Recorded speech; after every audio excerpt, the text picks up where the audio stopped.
नमस्कार साथियों, मैं सुनील शर्मा भारत के इतिहास की क्लास में डीजे सर क्लासेस में आपका हार्दिक स्वागत करता हूं। मेरे द्वारा पढ़ाई गई last classes DJ sir classes के एप्लीकेशन पर उपलब्ध है तथा उससे संबंधित पीडीएफ जो है वो डीजे सर क्लासेस के टेलीग्राम चैनल पर जाके आप प्राप्त कर सकते हैं। वहाँ से आप जो है वो भारत के इतिहास के बारे में प्रचुर मात्रा में जानकारी प्राप्त कर सकते हैं। लास्ट क्लास में जो अपन पढ़ रहे थे, मैंने आपको बताया था कि मध्यकालीन इतिहास में जब जो बाहरी जातियां अपने भारतवर्ष के अंदर आई और उन्होंने यहाँ पे आक्रमण किए, धीरे धीरे करके यहाँ पे सत्ता हासिल की, तो नए नए वंश पैदा हुए। दो चार राजा अच्छे अच्छे जो प्रतापी रहे हैं वो ठीक है, वो जो है वो रजिस्ट करते गए, विरोध करते गए। सामने वाला कोई अगर आक्रमण के लिए आ रहा है, लेकिन जिनमें दम नहीं था, तो सामने वाला अगर आक्रमण के लिए आ रहा है तो उसने उसके सत्ता पे कब्जा कर लिया, फिर उसका वंश चालू हो गया वहाँ पे। तो उसे कई वंशों के बारे में मैंने आपको पढ़ाया। लोधी वंश हो गया, खिलजी वंश हो गया, तुगलक वंश हो गया। फिर फाइनली जो एक सबसे लंबा वंश चला है उसको बोलेंगे मुगल काल वाला वंश, मुगल वंश। ठीक है, मुगल वंश की जो शुरुआत की थी वो बाबर ने की थी। बाबर था तुर्क से आया हुआ आदमी। ठीक है, बाबर जब यहाँ पे आया तो उस टाइम पे जो यहाँ पे राज कर रहा था वो कौन कर रहा था भारत पे? इब्राहिम लोधी। इब्राहिम लोधी ये वही बंदा था जिसने महाराणा सांगा के साथ भी युद्ध किया था, जिसमें ये हारा था। और इब्राहिम लोधी ने जो है वो बाबर के साथ में युद्ध किया था। और इब्राहिम लोधी के बाद बहुत विशाल सेना थी, पर बाबर के पास में उसकी तुलना में थोड़ी कम थी, पर फिर भी बाबर जीता और इसने इब्राहिम लोधी को जो है वो मार दिया था, क्योंकि इसके पास में एक तो तोपें थी, प्लस एक इसने तुलोगुमा पद्धति का इस्तेमाल किया था। मैंने आपको बताया था तुलोगुमा पद्धति क्या होती है, बनाया था क्या? चाहिए प्लान कर दिया था। ठीक है, तुलोगुमा पद्धति में मतलब ये सामने घुड़सवार होते हैं, पीछे तोपें छुपा के रखते हैं, इधर से भी सैनिक जाते हैं, इधर से भी सैनिक जाते हैं, तो सामने वाले कंफ्यूज हो जाते हैं कि किधर वाले को संभाले। तो वो तुलोगुमा पद्धति से जो है वो तुलोगुमा पद्धति इसने ईरान से सीखी थी और मंगोल जाति से इसने तोपखाने वगैरह का मामला सीखा था। ठीक है, तोपखाना ईरान से आया था, इतना तो याद है चलते से। तोपखाना में तेरे चेहरे पे वही पढ़ना चाह रहा था, तोपखाना ईरान से आया था। और जो है तुलोगुमा पद्धति, क्योंकि मंगोल जाति मैंने आपको बताया था कि मंगोल क्या है, बेसिकली एक आदिवासी जाति है और आदिवासी आज भी पाए जाते हैं। आज भी कई टापुओं पर कई जो द्वीप समूह होते हैं, द्वीप समूह का मतलब क्या होता है, अपने भारत के आसपास में जितने भी समुद्र है, चाहे अरब सागर की बात करो या हिंद महासागर की बात करो या बंगाल की खाड़ी की बात करो। ठीक है, इसमें कहीं ना कहीं क्या होता है कि जल का स्तर जो होता है ना समुद्र का, वो थोड़ा कम हो जाता है। नीचे तो जमीन ही है। जब मान लो सपोज कोई जमीन, और जमीन भी उबड़ खाबड़ है, किसी जगह ऊंची होगी, किसी जगह नीची होगी। जहां पे ऊंची होगी मान लो, तो ये पानी के नीचे दबा, पानी का स्तर जैसे डाउन होगा ये स्तर ऊपर चल जाएगा, तो ये बन जाएगा द्वीप, ये बन जाएगा आइलैंड। ठीक है, दमन दीव वगैरह ये सब जो द्वीप है, अंडमान निकोबार ये सब द्वीप है। ठीक है, तो मतलब वहां क्या है, पानी का स्तर थोड़ा कम हो गया समुद्र के पानी का स्तर थोड़ा कम है, दैट्स वाई वहां पर एक लैंड बन जाता है जिसको बोलते हैं आइलैंड बोलते हैं। और वो आइलैंड के अंदर कुछ द्वीप समूह जो देश के आसपास है, वहां तक तो क्या किया कि देश के अंडर का मामला आ गया। वो अंडमान निकोबार अपने देश में शामिल हुआ है, पहले नहीं था। जब आज़ादी अपन को प्राप्त हुई थी उसके लिए भी एक बड़ा संघर्ष चला था। जब आप कभी इतिहास पढ़ेंगे जीवन में, तो अंडमान निकोबार के लिए भी बड़ा युद्ध किया, छेड़ा गया था इंदिरा गांधी राजीव गांधी के ज़माने में। ठीक है, वो दमन दीव वो भी जो है वो छीनने की कोशिश की गई थी, क्योंकि देश के बाहर है ना मामला, देश के बाहर समुद्र से थोड़ी सी दूरी पर दमन दीव वगैरह है। ठीक है, लेकिन फाइनली जो है उसको अपने अंडर लिया गया, अपने यहाँ के जो सेंट्रल गवर्नमेंट थी उनके माध्यम से, बड़े संघर्ष के माध्यम से। तो अब ये जो देश के आसपास के जो द्वीप है, वहाँ तक तो अपना देश जो कह सकता है भैया मेरे द्वीप है ये, लेकिन जो थोड़ी सी दूरी पे है, जहाँ तक अपना देखिए क्या है कि कोई सी भी जो जलीय सीमा होती है ना, अपन स्थलीय सीमा को किस में नापते हैं? किलोमीटर में, कि भैया अब मेरा गाँव इतने किलोमीटर दूर है। ठीक है, और जलीय सीमा को जो नापा जाता है वो नॉटिकल माइल में नापा जाता है। नॉटिकल माइल, वाह यार, नॉटिकल माइल एनएम बोला जाता है। कभी साइंस आप पढ़ेंगे तो जैसे भारत की सीमा मान लीजिए ये अपना भारत है, ये श्रीलंका है। ठीक है, अपने यहाँ अंडमान निकोबार द्वीप समूह वगैरह आ जाते हैं। ठीक है, यहाँ पे दमन दीव वगैरह आ जाते हैं गुजरात के पास में। अब मान लो ये यहाँ तक जो है ना, ये यहाँ तक भारत का अधिकार होता है। लगभग 200 नॉटिकल माइल तक भारत जो है, जो भी उस जलीय सीमा के अंदर जो भी सोना चांदी कोई धातु कुछ भी निकलता है ना, तो उस पर अधिकार किसका है? भारत का। ठीक है, थोड़ा सा और आगे बढ़ते हैं तो लगभग जो है वो यहाँ तक मछुआरे, यहाँ तक मछलियाँ जो है वो पकड़ सकते हैं। ये भारत के अंडर नहीं है, इसके अंदर जो भी प्रॉपर्टी आएगी, लेकिन यहाँ पे मछुआरे जा जाके जो है वो मछलियाँ पकड़ सकते हैं। और इसके पश्चात यहाँ तक इसकी सीमा है जहाँ तक भारत की नौसेना जो नेवी है अपनी, वो नेवी का जो क्षेत्र है वो यहाँ तक है। मतलब इसके अंडर कोई अगर एंटर होता है विदाउट परमिशन तो नेवी के पास में पावर है कि वो युद्ध कर सकती है, उनको मार सकती है, उनको निपटा सकती है। केजीएफ के अंदर जो है वो जब नेवी में लास्ट खत्म होता है मामला, केजीएफ मूवी देखी होगी तो वो क्या है कि उसके क्षेत्र में, उसके बॉर्डर में घुस जाता है, तो वहाँ पे नेवी जो है फायर करती है उसके सबमरीन के थ्रू। तो ओवरऑल यहाँ तक ये सीमा है भारत की। समुद्र यहाँ तक नहीं है, समुद्र विशाल है। अब मान लो यहाँ कोई द्वीप है, यहाँ आइलैंड है, अपने को नहीं पता, लेकिन इन आइलैंड पे क्या होती है कि कुछ जातियाँ निवास करती है। 2-4 आदमी वहाँ रहे होंगे, उन्होंने कबीले बना लिए धीरे धीरे करके, फिर वो ज़्यादा विशेष संख्या उनकी रहती नहीं थी। तो वो क्या है कि कुछ ऐसे टेक्निक्स अपनाते थे कि अगर अपन 5 जने हैं तो 5 भी अपन 100 को तो मार सके कम से कम। लाइक जैसे कहीं पे छुप के जो है वो ऊपर मान लो सपोज अपने बालकनी में पत्थर छुपा लिए खूब सारे, और कुछ अपन ने इधर से कोई ऐसी मतलब पत्थरों को सिर्फ एक ऐसे किसी भी सहारे के थ्रू छोड़ दिया, कल को कोई आता है अपन ने रस्सी खींची और सारे पत्थर उन पे। तो ऐसे टेक्निक्स अपनाते थे, उसको जो तुलुगमा पद्धति बोला जाता था। ठीक है, तो बाबर के बारे में फटाफट से रिवाइज कर लेते हैं। बाबर जो है वो तैमूर वंश का वंशज था। तैमूर जो है मैंने आपको बताया था, तैमूर के ना बारे में जानना है तो ये बहुत क्रूर शासक रहा है ये, और एक चंगेज खान। चंगेज खान के बारे में अगर आप कभी पढ़े जीवन में, वो इतना खतरनाक और बावड़ा शासक रहा है ना कि जहां पे वो एंटर होता था उसके लिए कहा जाता कि चंगेज खान अगर आ गया युद्ध लड़ने के लिए तो महिला, बच्चे, बूढ़े, इवन जानवरों तक मारता था वो। जानवरों तक, कुत्ता भी नहीं छोड़ता था एक गली में, बंदा सबको साफ करके जाता था वो, उसके लिए कोई फर्क नहीं पड़ता था सामने। ऐसा कहा जाता है कि एक युद्ध हुआ था चंगेज खान का, 25 लाख की सेना थी सामने, 25 लाख की सेना उसने सिर्फ और सिर्फ 1.25 लाख छोड़ी थी।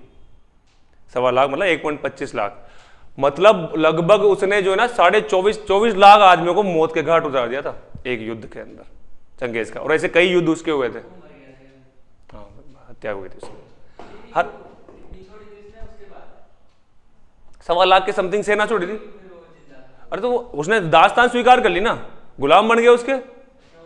हाँ, उसके गुलाम बन गए, और हो सकता है कुछ भाग्य हो। तथ्य भाई देखो, उस टाइम के जो तथ्य अपन को लिखित में मिले हैं ना, अपन तो उसमें मान सकते हैं। मुझे नहीं पता चंगेज का, मेरे काका जी मामा जी नहीं रहे हैं। ठीक है, तो ओवरऑल बाबर पे चलते हैं। तैमूर का वंशज था, तुर्क देश से आया हुआ था, तुर्की का शासक था। ठीक है, इसने भारत में इब्राहिम लोदी को 1526 में एक बहुत प्रसिद्ध युद्ध था, पानीपत का युद्ध, आपने सुना भी होगा बचपन में, सामाजिक कभी पढ़ी होते हो, एसएसटी पढ़ी हो तो पानीपत, तराइन, ये 2-4 युद्ध थे जो पढ़ाए जाते थे बचपन में एसएसटी में 7th-8th क्लास तक, अगर 7th-8th पास हो तो आप, है क्या? इस उपलक्ष्य में इसने काबुली बाग मस्जिद का निर्माण करवाया। इसने 1527 ईस्वी में खानवा का एक युद्ध हुआ था इसके और राणा सांगा के मध्य। महाराणा सांगा मेवाड़ का शासक रहा है और मेवाड़ का एक प्रतापी शासक रहा है। मेवाड़ में अगर कोई दमदार आदमी पैदा हुए हैं तो सांगा या कुंभा हुए हैं। महाराणा प्रताप को भी नहीं मानता मैं फ्रैंकली। ठीक है, महाराणा प्रताप का चर्चा इसलिए होती है क्योंकि उसने हल्दी घाटी का युद्ध लड़ा। लोग कहते हैं घास की रोटियां कहीं नहीं खा सकता कोई भी। अपने बॉडी के अंदर टेक्निकली कोई ऐसे फंक्शन है ही नहीं कि सेलुलोज पचा सके, घास के अंदर सेलुलोज होता है। तो वो कहते हैं घास की रोटियां का ऐसा नहीं होता है, वो एक उपमा है, एक उपमा दी गई है उसकी कि घास के समान मतलब क्या है कि वो सूखी जो रोटी होती है बिना घी के, बिना उसके सिर्फ सूखी रोटी खाई है बेचारे ने, तो वो घास की रोटी मतलब उसने क्या तपस्या की है, दैट्स इट।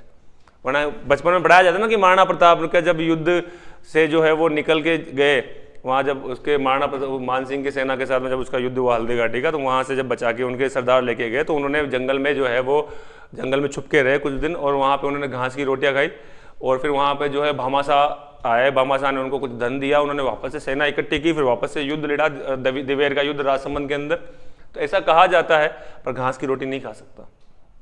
अपने हाथ के अंदर, अपने हाथ में पहले फंक्शन था जिस जमाने में अपन जो है जब नए नए जो अपन बंदर के वंशज जैसा कहा जाता है, तो बंदर से जब धीरे धीरे अपन जो है वो आदिवासी वाले फेज में आए थे ना, तो उस टाइम पे अपनी बॉडी के अंदर एक जिसको अपेंडिक्स बोला जाता है ना, वो अपेंडिक्स बेसिकली जो होता है ना, किसी का पेट दुख रहा होता है, अपेंडिक्स का ऑपरेशन हुआ है, तो अपेंडिक्स क्या है कि वो इतना सा भाग रह गया, वो पहले बनी इसीलिए थी कि वो सेल्यूलोज पचा सके, पर वो घटते हुए, जिस चीज़ का उपयोग नहीं होता वो घटती जाती है, और जिस चीज़ का उपयोग होता है वो बढ़ती जाती है।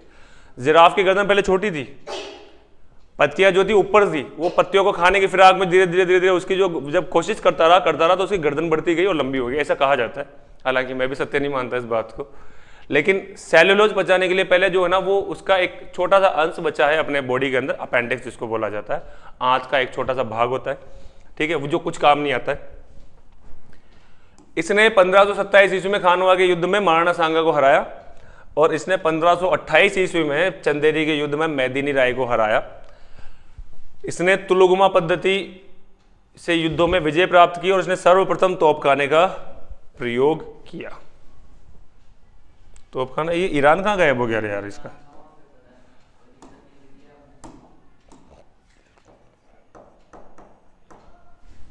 ठीक है, नेक्स्ट बारी आती है इनके पुत्र की। जब इनकी मृत्यु हुई तो इनका पुत्र आया हुमायूं, नसीरुद्दीन हुमायूं उसका नाम था, ठीक है, उसको सिर्फ हुमायूं के नाम पे याद रखा जाता है। 1530 ईस्वी में वो शासक बना। दिल्ली जितना प्रसिद्ध था उस ज़माने में, क्योंकि दिल्ली की गद्दी के लिए युद्ध होते थे अक्सर, लेकिन दिल्ली के अलावा एक आगरा भी प्रसिद्ध था। आगरा की गद्दी थी। जब हुमायूं वहाँ का राजा बना, तो हुमायूं जैसे राजा बना तो वहाँ पे शेर खान सूर नाम का एक शासक था। शेर खान सूर ने आक्रमण किया, युद्ध हुआ हुमायूं के साथ में, और हुमायूं को भरे युद्ध में भागना पड़ा। भरे युद्ध में उसको लग गया भाई तंत्र वाली बात नहीं है, थोड़ा डरपोक था बेचारा। शाहजहां इसी का तो आगे वंश में आएगा भाई। हाँ, आगरा का जो ताजमहल है वो शाहजहां ने इसलिए बनाया क्योंकि मैंने कहा ना, दो गद्दियाँ प्रसिद्ध थी, दिल्ली और आगरा।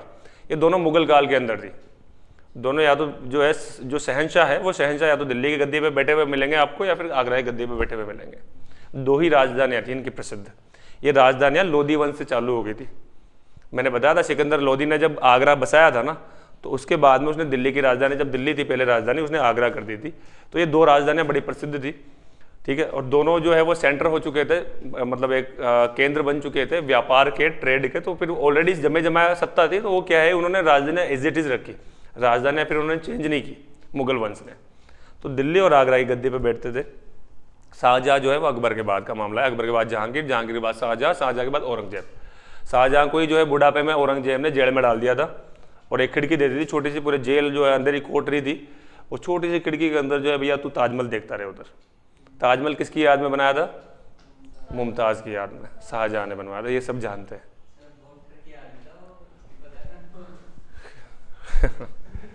तो बात करते हैं अपन हुमायूं की। हुमायूं के बारे में थोड़ी सी बेसिक कहानी में सुनाता हूँ।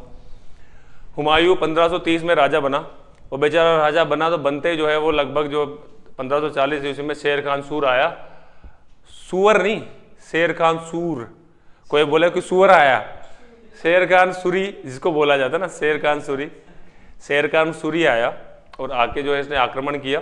शेर खान सूरी ने चौसा नामक स्थान बोलते हैं उसको, चौसा में, वहाँ इन दोनों के मध्य युद्ध हुआ। जब इसको लगा मैं युद्ध हार रहा हूँ तो ये निकल के भाग लिया। भागने के बाद में ये किसी और अन्य स्थान पे गया। शेर खान सूरी को पता लगा वहाँ पे भी बैठा है ये, तो वहाँ पे भी चला गया सेना लेके, वहाँ पे भी भागना पड़ा बापड़े को। फिर वहाँ पे भी हारा ये हुमायूं।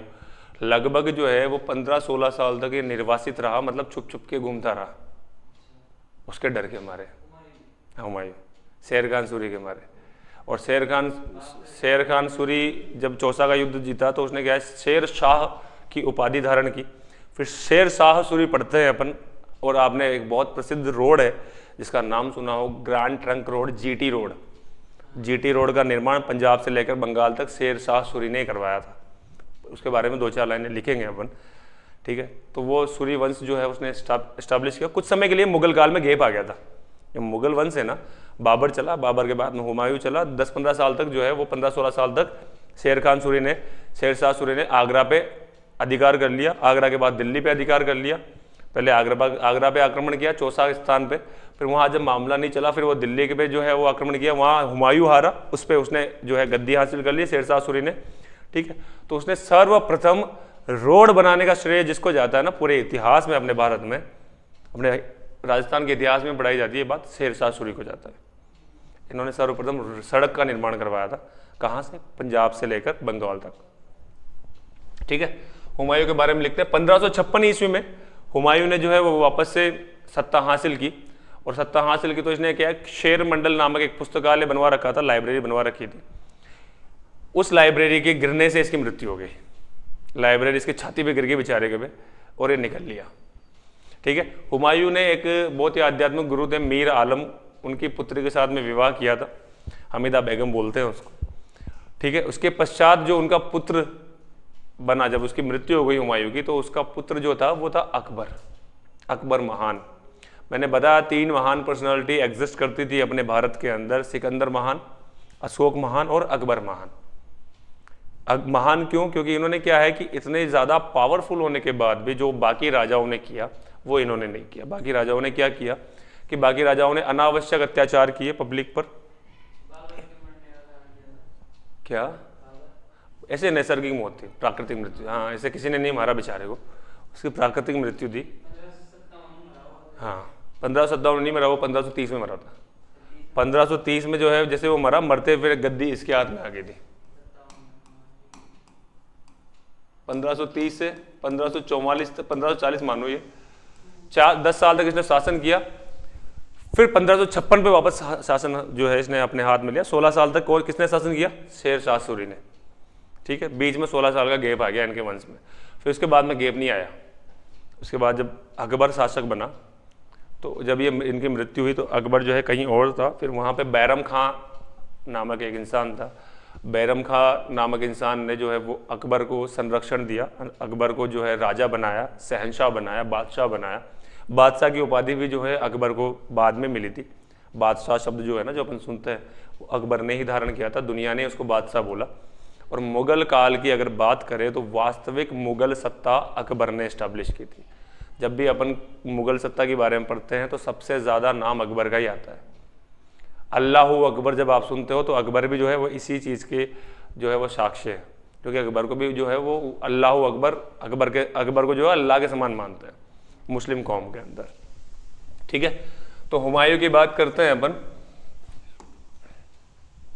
1530 से 1540, एक और लिख लो 1556। वास्तविक जो है सत्ता इसकी 1556 से स्टार्ट हुई थी। नसीरुद्दीन हुमायूं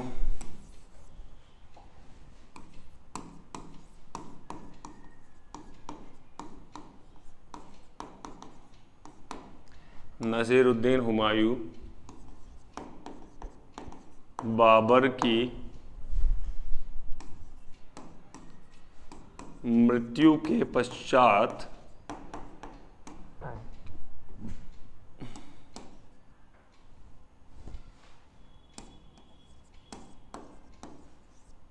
दिल्ली एवं आगरा की गद्दी पर बैठा।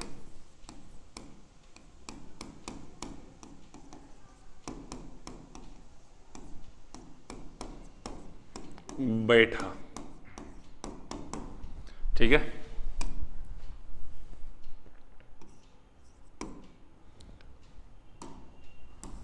1540 ईस्वी में चौसा नामक स्थान पर शेर खान सूर या सूरी लिख दो, सूरी लिख दो, के साथ हुए युद्ध में भागना पड़ा।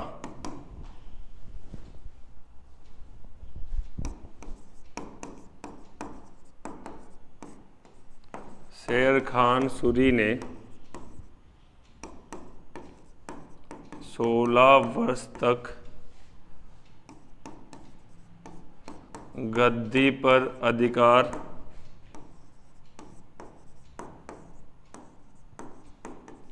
जमाए रखा।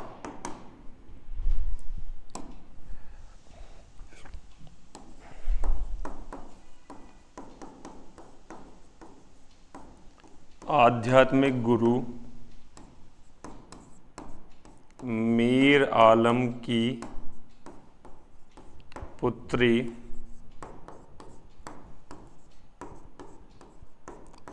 फरीदा बेगम के साथ निकाह।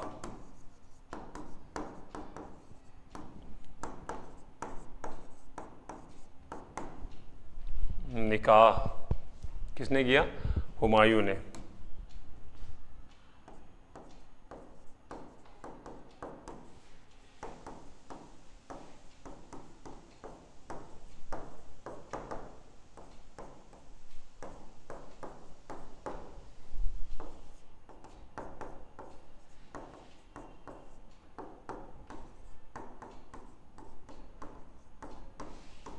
मतलब अभी तक की कहानी में क्या है, बाबर दमदार है, हुमायूं बावड़ा बैठा हुआ है बेचारा उसके।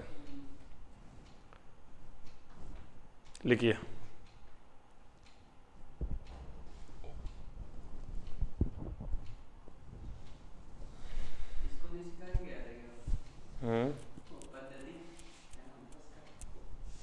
क्या?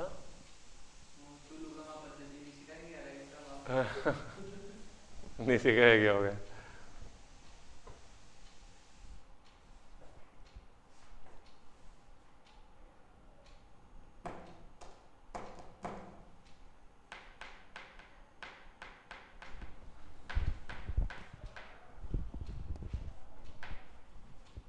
लिख लिया।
बड़े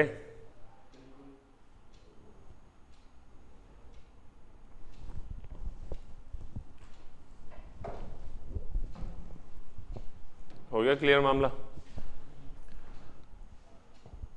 ठीक है, थोड़ा सा शेर शाह सूरी के बारे में पढ़ लेते हैं।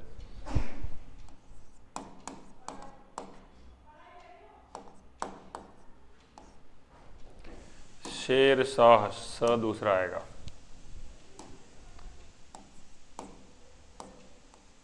मैं फिर बोल दूं कि ये अमित शाह वाला शाह नहीं है, शेर शाह सूरी। 1540 में से लेकर 1545 ईस्वी तक इसने शासन किया। इसके बाद में इसके पुत्र ने शासन किया था, इस्लाम शाह नाम था उसका।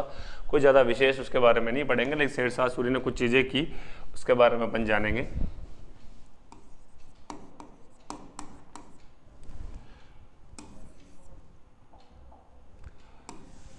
चौसा के युद्ध में,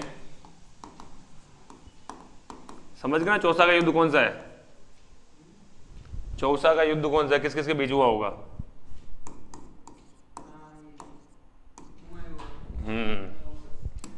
विजयी होने पर, विजयी होने पर इसने, किसने? शेर खान की बात चल रही है, शेर शाह की उपाधि धारण की।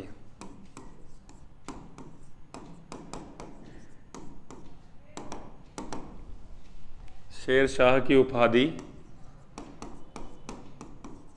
धारण की।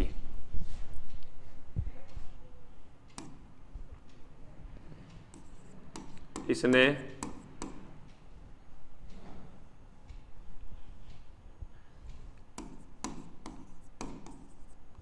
पंजाब से लेकर बंगाल तक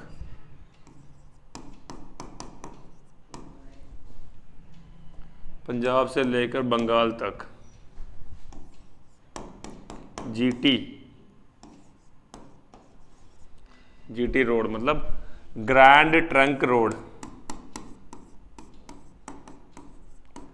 इस अंग्रेजी का अर्थ का, अंग्रेजी शब्द का अर्थ जानते हो? ग्रैंड ट्रंक रोड का ग्रैंड ट्रंक का अर्थ क्या होता है? Very good. ट्रंक मतलब हाथी की सूंड, विशाल सूंड की जैसे इसने सड़क बनाई, जीटी रोड का निर्माण करवाया।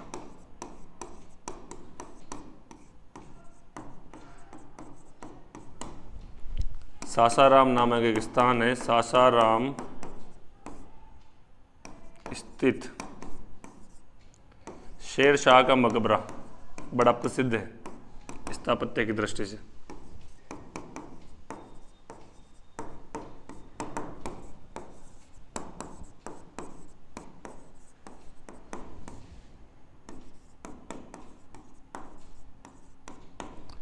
अनूठा उदाहरण है।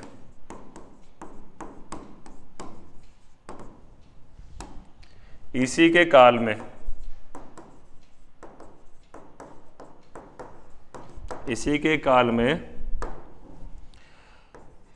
मलिक मोहम्मद जायसी ने क्या लिखा? कौन सा ग्रंथ लिखा? मलिक मोहम्मद जायसी का सबसे प्रसिद्ध ग्रंथ पद्मावत। वही पद्मावत जिसके बारे में कई बार आपको कहानियां सुना चुका हूं, पद्मिनी वाला पद्मावत।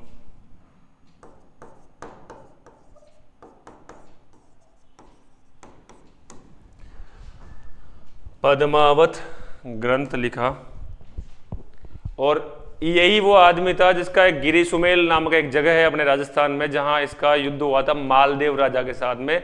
गिरी सुमेल पड़ता है मारवाड़ क्षेत्र में, और मारवाड़ क्षेत्र बोला जाता है जोधपुर वाले क्षेत्र को।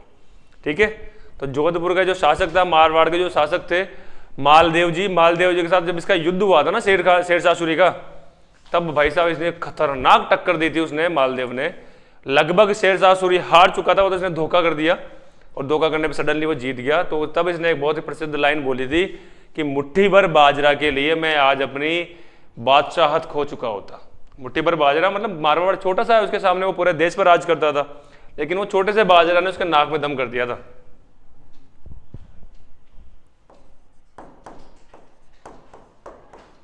मारवाड़ के शासक मालदेव के साथ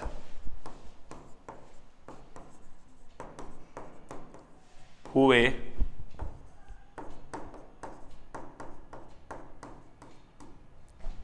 प्रसिद्ध युद्ध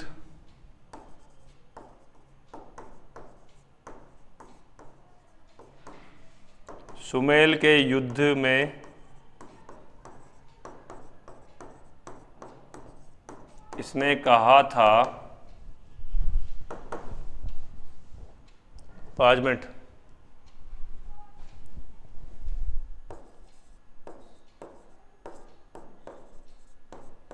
मुट्ठी भर बाजरे के लिए मैं अपनी बादशाहत खो देता। मतलब बिल्कुल एंड टाइम पे जाके जो है ना इसने धोखा किया और उसको मार दिया, वरना मालदेव जो है ना वो शेर खान सूरी जिसने हुमायूं को भगा दिया मार मार के, तो उस शेर खान सूरी को भी मालदेव जैसे एक छोटे से शासक जो है ना वो हरा चुका था लगभग। इतने खतरनाक प्रतापी शासक अपने राजस्थान में अपने राजपुताना में पैदा हुए थे। इसलिए राजस्थान जो है वो बड़ी गौरवान्वित भूमि है, जहाँ पे we need to proud that अपने पास में फाइनली जो है वो इतने ज़्यादा सक्षम अपने जो है यहाँ के राजा हुए थे कि वो किसी के बाप से नहीं डरते थे, सच सम्मान खड़े होते थे। चाहे कुछ भी हो, सामने 10 लाख की सेना हो, हमारे पास में 10,000 हो, भैया फिर भी हम नहीं दबेंगे, राजपूत हैं, लड़ते लड़ते मरेंगे, इस तरीके की वो बातें किया करते थे। खैर, तो आज के लिए इतना ही। कल अपन जो है अकबर पढ़ेंगे, उम्मीद करता हूँ। हाँ बिल्कुल, आज थोड़ा सा जो है वो शीघ्र जाना पड़ेगा। मुलाकात करते हैं नेक्स्ट क्लास में। अकबर और जहांगीर और शाहजहां लगभग अपन खत्म कर चुके होंगे अगली क्लास के अंदर। मतलब ये मान के चलो कि अराउंड 2 क्लास में मुगल सत्ता खत्म हो चुकी होगी। ठीक है, औरंगजेब तक मैं आपको पढ़ा दूंगा। अकबर के बारे में कुछ चीज़ें, बहुत सारी चीज़ें प्रसिद्ध है, वैसे तो कुछ नहीं। अकबर सिर्फ एकमात्र वो राजा था जिसने सर्वप्रथम राजपूत शासकों के साथ में वैवाहिक संबंध स्थापित किया था, और सर्वप्रथम सिर्फ एक शासक था राजपूत शासक जिसने मुस्लिम शासकों के साथ में वैवाहिक संबंध स्थापित किया था, उसका नाम था भारमल, आमेर का शासक। आमेर पड़ता है जयपुर में, और उसी के जो वंशज हुए हैं भारमल के बाद में मानसिंह जी, जो उसके नवरत्नों में से एक रत्न रहा है। और मानसिंह जी ये वही आदमी है जिसने महाराणा प्रताप के साथ में प्रसिद्ध हल्दीघाटी का युद्ध लड़ा था, उनके विपक्ष में समझाने आए थे वो। भगवंत दास जी भी समझाने आए थे, मानसिंह जी के पिताजी भी, उनको 5 बार समझाने आए थे महाराणा प्रताप जी को, क्योंकि उनको पता था, अकबर को पता था कि प्रेम से मान जाए तो ज़्यादा बढ़िया है, इसके साथ में उलझेंगे तो नुकसान अपना भी है, क्योंकि महाराणा प्रताप छोटा मोटा शख्सियत नहीं हुआ करती थी। खैर, तो भारत के इतिहास के बारे में और जानकारी मैं आपको प्रदान करूंगा। अगली क्लास में मिलते हैं, तब तक के लिए उम्मीद करूंगा कि आनंद की अनुभूति हुई होगी। जीवन में जो है बाबर हुमायूं नाम के कोई इंसान भी थे, उनके बारे में जानकारी प्राप्त हुई होगी। मिलेंगे अब अगली क्लास में, तब तक के लिए विदा चाहेंगे। ठीक है, बाकी क्लासेस जो है वो यूट्यूब चैनल पे धीरे धीरे वो अपलोडेशन की ओर है। बेल आइकन दबाओ, नोटिफिकेशन आपको वो अपलोडेड जैसे हो जाएंगे वो आपको प्राप्त हो जाएगा। मिलेंगे अगली क्लास में, तब तक के लिए गुड बाय, टाटा।